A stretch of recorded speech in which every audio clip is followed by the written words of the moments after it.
Hello friends, fine truth ബ്ലോയിലേക്ക് നിങ്ങൾക്ക് എല്ലാവർക്കും സ്വാഗതം. അപ്പം ഞാൻ ഈ കഴിഞ്ഞ ദിവസം ഒരു വീഡിയോ അപ്ലോഡ് ചെയ്തിട്ടുണ്ടായിരുന്നു. ഞാൻ ബൈബിൾ വായിച്ചപ്പോൾ എനിക്ക് തോന്നിയൊരു സംശയം. അപ്പോൾ അതോടൊപ്പം തന്നെ അതിൻ്റെ ഈ യേശു പഠിപ്പിച്ച ആ മോഡൽ പ്രയറിൻ്റെ ഒരു അനലൈസ് നടത്തുമ്പോൾ നമുക്ക് നമ്മുടെ മനസ്സിലേക്ക് വരുന്ന ചില ക്വസ്റ്റ്യൻസ്, അതാണ് ഞാൻ കഴിഞ്ഞ പ്രാവശ്യം പറഞ്ഞത്. അപ്പോൾ അതിൻ്റെ ആ ഒരു മോഡൽ പ്രയറിൽ ഇനിയും ചില കാര്യങ്ങളുണ്ട്. അപ്പം എൻ്റെ ഫസ്റ്റ് വേർഡ് ഇങ്ങനെയാണ്, അതായത് സ്വർഗസ്ഥനായ ഞങ്ങളുടെ പിതാവേ, അങ്ങയുടെ നാമം പൂജിതമാകണമേ എന്നുള്ളതാണ്. അപ്പോൾ സ്വർഗസ്ഥനായ പിതാവേ എന്നുള്ള പ്രാർത്ഥന നമ്മളെ പഠിപ്പിച്ചത് യേശുവാണ്. അപ്പോൾ യേശു അവിടെ സ്വർഗസ്ഥനായ നിങ്ങളുടെ പിതാവേ എന്നല്ല പറഞ്ഞത്, ഞങ്ങളുടെ പിതാവേ എന്ന് പറയുമ്പോൾ യേശു ഉൾപ്പെടെ ഉള്ള ആളിൻ്റെ പിതാവ് എന്നല്ല അർത്ഥമാകുന്നത്. അങ്ങനെ പിതാവ് സ്വർഗത്തിലുണ്ടെന്നും ആ പിതാവിൻ്റെ നാമം പൂജിതമാകണം എന്നാണ്. നാമം എന്ന് പറഞ്ഞാൽ ആ വാക്കിൻ്റെ അർത്ഥം പേര് എന്നാണ്. പേര് പൂജിക്കപ്പെടണം എന്നാണ് പറഞ്ഞത്. അപ്പം അങ്ങനെ വരുമ്പോൾ നമ്മൾ ചിന്തിച്ചു നോക്കിയേ, യേശുവിൻ്റെ പിതാവ് ആരായിരിക്കും?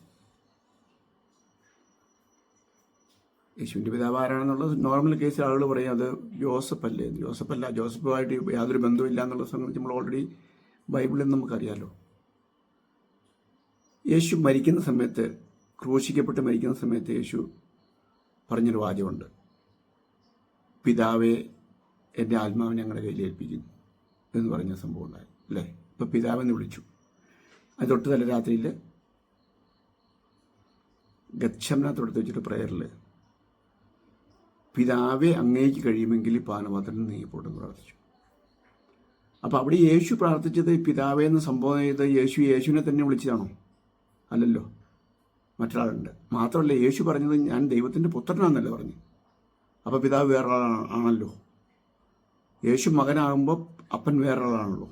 യേശു അങ്ങനെയല്ലേ പറഞ്ഞേ, ഞാൻ ദൈവത്തിൻ്റെ പുത്രനാണ് എന്നാണ് പറഞ്ഞു. അപ്പോൾ പിതാവുണ്ട്. അപ്പോൾ എൻ്റെ ഒരു ക്വസ്റ്റ്യൻ, ഇപ്പം നമ്മൾ ഇതിൻ്റെ ചെറിയൊരു ഭാഗം പരിശോധിച്ചാൽ നമ്മൾക്ക് വീടൊന്ന് കൂട്ടിക്കും. നമ്മുടെ വീട്ടിൽ അപ്പനും അമ്മ മക്കൾ ഒക്കെ ഉണ്ട്. ആ വീട്ടിൽ ഏറ്റവും കൂടുതൽ അധികാരവും സ്ഥാനവും ഉള്ള വ്യക്തി ആരായിരിക്കും? പിതാവല്ലേ. പുത്രനേക്കാൾ അധികാരത്തിലുള്ള വ്യക്തി, ആ വീടിൻ്റെ ടോട്ടൽ കൺട്രോൾ അല്ലേ. അപ്പം അങ്ങനെ ഈ പ്രപഞ്ചത്തിൻ്റെ സൃഷ്ടാവല്ലേ യേശു പിതാവെന്ന് വിളിക്കുന്ന ആ വ്യക്തി. അപ്പോൾ അത് യേശുവിൻ്റെ മേളിലായിരിക്കുമല്ലോ.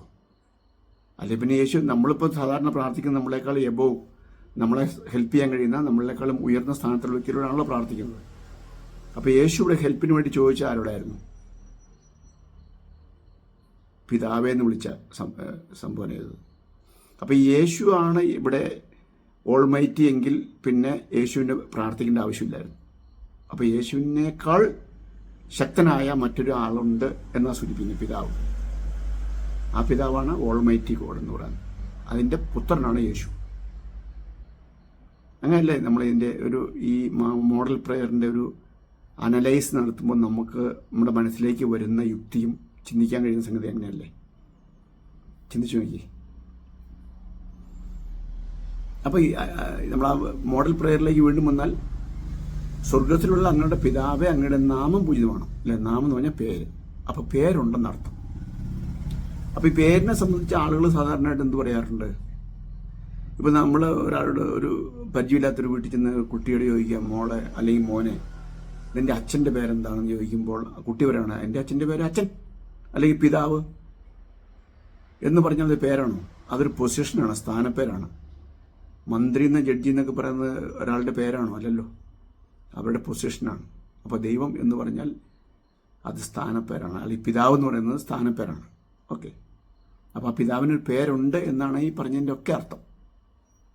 അത് നമ്മൾ ഫൈൻഡ് ഔട്ട് ചെയ്യണം അല്ലേ, കണ്ടുപിടിക്കണ്ടേ? അങ്ങനെ ചിന്തിച്ചു നോക്കിയേ. അപ്പം നമ്മൾ ഈ മോഡൽ പ്രയർ ഇങ്ങനെ ദിവസവും ചൊല്ലിപ്പോകുന്നല്ലാതെ ഇതിനിങ്ങനെ ഒരു മീനിങ് അതിൻ്റെ അകത്ത് കിടപ്പുണ്ടെന്നുള്ളത് നമ്മൾ ചിന്തിക്കാറുണ്ടോ?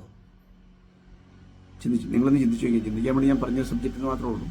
എനിക്ക് തോന്നി ചില സംശയങ്ങൾ നിങ്ങളുടെ മനസ്സിലേക്ക് ഞാൻ ഇട്ട് തരുന്നു എന്നാണ്.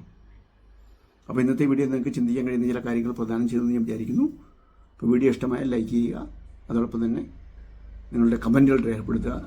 നിങ്ങൾക്ക് അറിയാവുന്ന കമൻറ്റുകളുണ്ടെങ്കിൽ കമൻറ്റിൽ ആ പേരറിയാമെങ്കിൽ നിങ്ങൾക്ക് പറയാവുന്നതാണ്. മറ്റൊരു വീഡിയോയിൽ നമുക്ക് മറ്റൊരു വിഷയമായിട്ട് കാണാം. അതുവരെ ഗുഡ് ബൈ.